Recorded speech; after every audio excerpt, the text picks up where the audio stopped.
আমার স্কুলের সব ছাত্রদের একবেলা দাওয়াত করে খাওয়াবো। সেই ইচ্ছাও পূর্ণ হচ্ছে।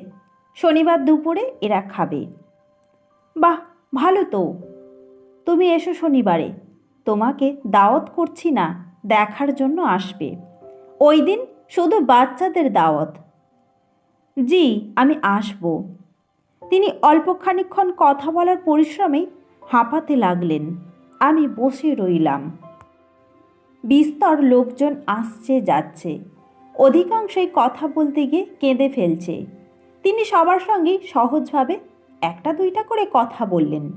আমাকে নিচু গলায় বললেন, আল্লাহ পাক নিজেই মনে হয় সব মানুষকে মৃত্যুর জন্য তৈরি করেন। এখন আর মানুষের সঙ্গ আমার ভালো লাগে না, অথচ কয়েকদিন আগেই অন্য ব্যাপার ছিল। মৃত্যুর জন্য আপনি তাহলে তৈরি?